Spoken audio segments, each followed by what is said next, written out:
Afternoon,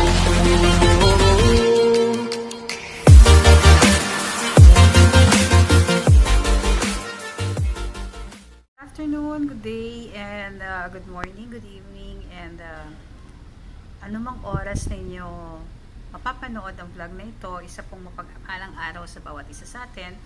At sa lahat po ng mga OFW nating mga kaibigan, isa pong magandang araw at isang mapagpala pong umaga sa bawat isa sa atin, or gabi po.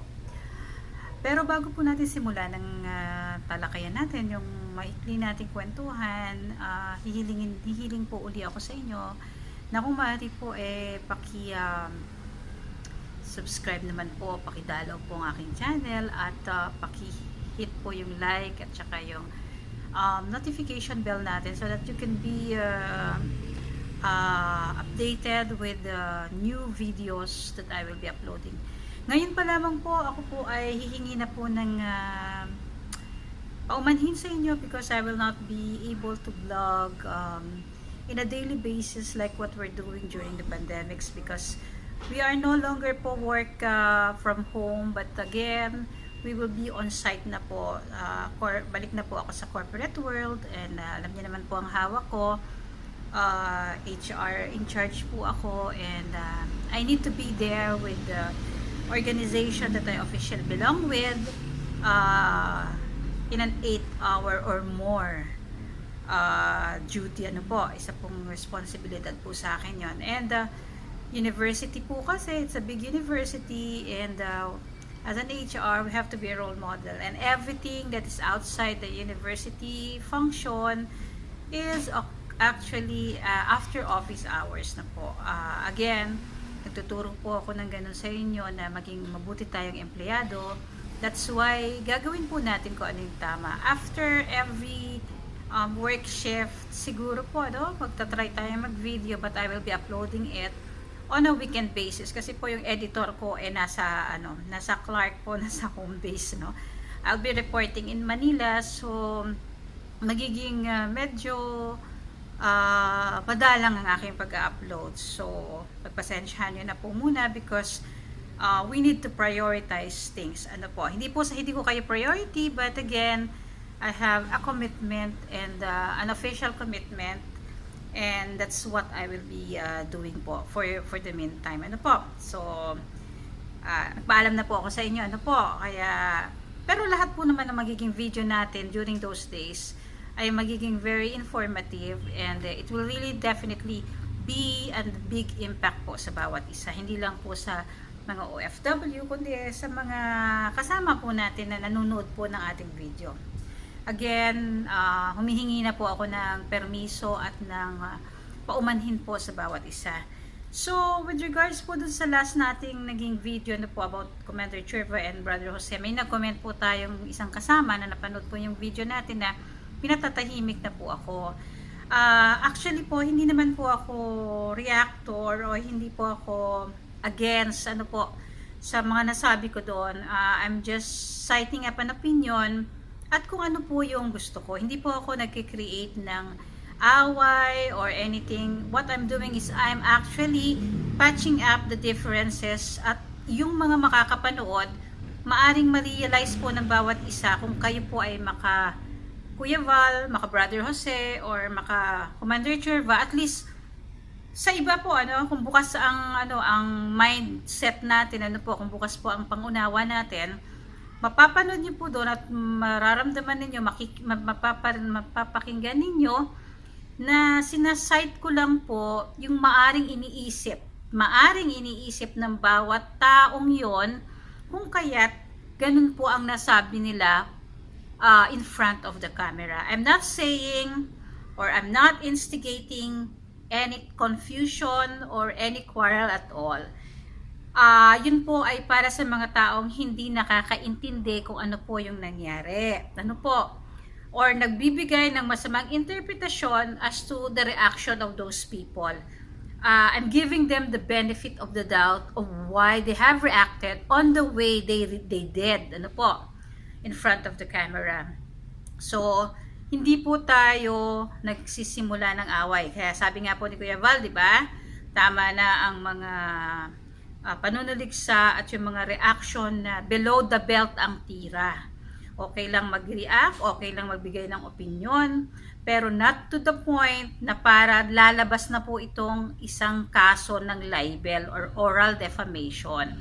Kaya kung nasaktan ko man po or nainis yung nanood, pero nagpapasalamat pa rin ako sa iyo kasi nanood ka pa rin ng video ko. Pero again, I don't mean any harm and I'm not trying to hit up or I'm not trying to awaken the issue between that. Sabi ko nga po, nagtutuwa tayo at si Commander Churva ay naging very much open-minded at si Kuya Val ay naging isang mapagpatawad na tao para tanggapin siya. At si Kuya Jose, I think, humingi na rin yata siya ng paumanhin and everything that went on ended well. Yun naman po talaga ang pakay natin. Hindi po ako nagsisimula ng anything, okay? I'm just trying to give my own opinion. Ano po? Kaya, and nobody can tell me to shut up or tumahimik na. Because I am, should I say, in control of what I'm saying, ano? Nobody can dictate me of what to think or to give my opinion with. Kasi it's my opinion, it's my demonstration of my right. Kapatid, kaibigan, or whoever you are. Kung mapapanood mo ulit to, salamat pa din. Dahil kahit binash mo ako, you're still watching my video. Okay? And sabi ko nga po, I didn't went on camera and I'm not a content creator or a media influencer to attract negative vibes or to do something that is not okay. I am here to just give my insight as to the situation that we are in at the current time. So again, kung nasaktan man kita, ako na, kahit alam kong wala akong kasalanan, hingi na akong paumanhin kasi nasaktan ko ang damdamin mo at nakagawa ka ng isang pag-iisip na hindi naman tama against me. Okay? So good vibes lang tayo dito and I don't mind it. Hindi ako galit sa'yo, sinasagot ko lang yung comment mo kasi hindi yun ang iniisip ko sa iniisip mo. Okay? I'm not creating anything. Anyway, I will leave it at that. And this is the last time also. Sabi nga ni Kuya Bal, huwag na natin palakihin yan. Ano? So, I'm also having that advocacy sa mga reactors na we'll just stop. Stop na tayo sa mga negative vibes, sa mga reactions na hindi tama, sa mga speculations, sa mga bagay-bagay na hindi naman totoo, mga pag-iisip natin, or baka kasi ano, kasi ganito, ganyan. Or sa sobrang protective natin sa taong iniidolo natin kung ano nang pumapasok sa isip natin. Katulad na lang yung tungkol nga dyan sa nangyaring yan, doon, ano, hindi ko na ako mabanggit sa sitwasyon na yon. Masyado tayo naging very emotional, nag-create tayo ng mga imagination kasi ang tao po, ano, ang very, should I say, napakayaman natin sa imahinasyon. Nagagawa ng isip ang mga bagay na hindi naman totoo. Kaya, as a person, as a human being, sabi nga, binigyan tayo ni God ng willingness or ng free will to decide. Kaya tayo po ang bahala kung ano po yung opinion o ano po yung situation or judgment na pipiliin nating paniwalaan. And nobody can contempt that and nobody can tell you what to think or what to decide upon. Kahit marami pa pong nagsasabi, ikaw at ikaw lang ang pwedeng magdesisyon kung ano po ang paniniwalaan ninyo. So again, good vibes na po tayo. Wala na pong negative vibes ano po kasi we'll be starting our life and our change life kumbaga.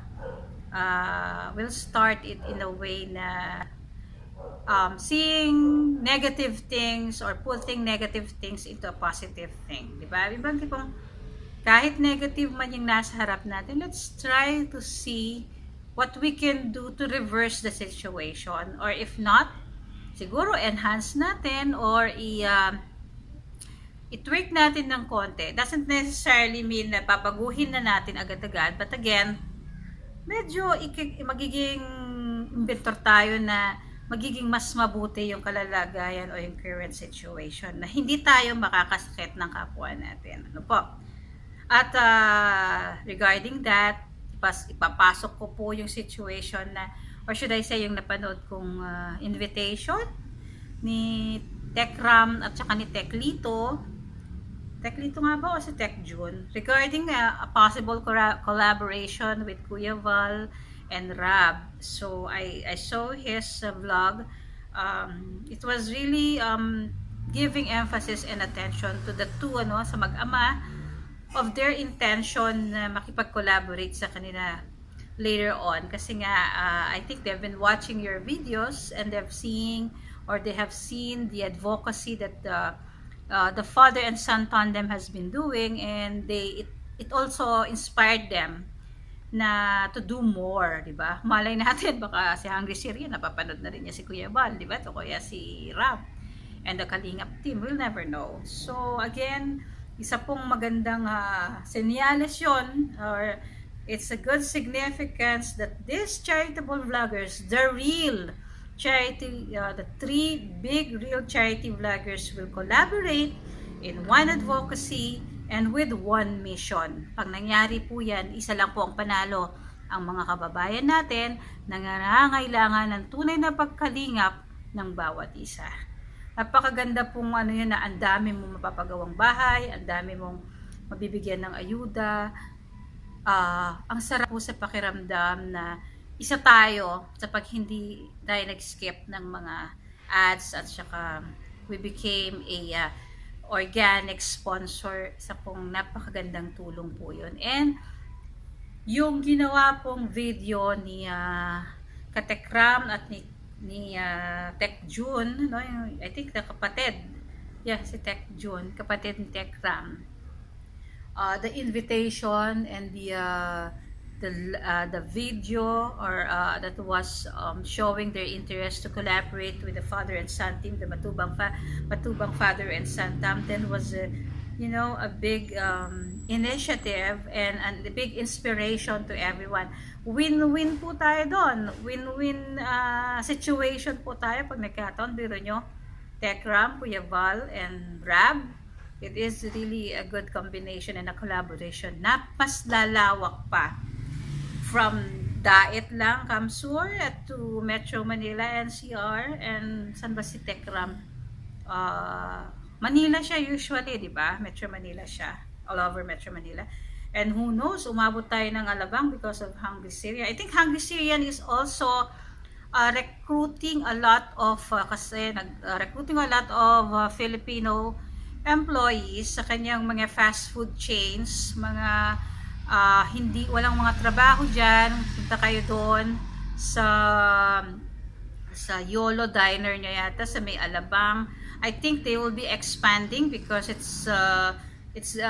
went down to alert level 3 na at open na rin ang mga fast food restaurants, I think but I saw in his video that he's actually advertising and announcing that they will be hiring a lot of people, possible employees sa kanyang mga fast food chains.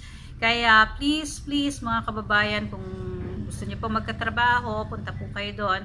Siya lang po yung employer na nag-hire hindi dahil sa educational background, kundi sa character siya, tumitingin sa attitude. He's even investigating the person where he lives before he accept him as his employee.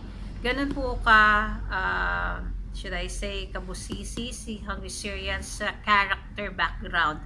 Hindi po sa educational background o sa maganda ka or dahil sa magaling kang manamit, but dahil isa kang mabuting tao.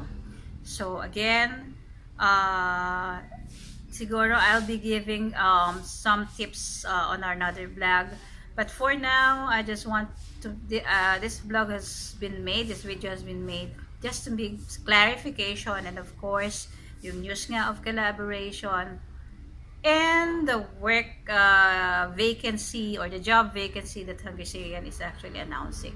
So again guys, We need to always be part of a solution and not part of the problem, and always give and always allow ourselves to be the channel of blessing to everyone.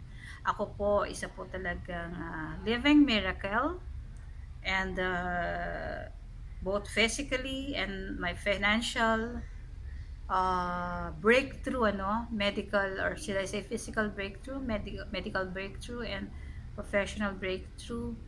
Pasalamat po tayo na buhay tayo araw-araw, at nandyan po yung opportunity natin na palaguin at ayusin ang buhay natin. Huwag na po tayo mag-negative vibes, positive na lang po tayo lagi. Nandyan pa po ang pandemya, pero again, hayaan po natin na maging aral sa atin ang pandemya na ito, hindi para maghiganti, hindi para magalit, kundi, or maghiganti, or whatever, ma-depress, kundi maging inspirasyon sa atin na magpatuloy sa buhay, dahil meron pong buhay, may pag-asa hanggat may buhay. So again, maraming salamat po. Always be a blessing to others and find goodness in the heart of everyone. Thank you guys, and see you again on my next vlog. Maraming salamat po sa panonood, at isa pong mapagpala. Ingat po tayong lahat. Good day and God bless po. Bye!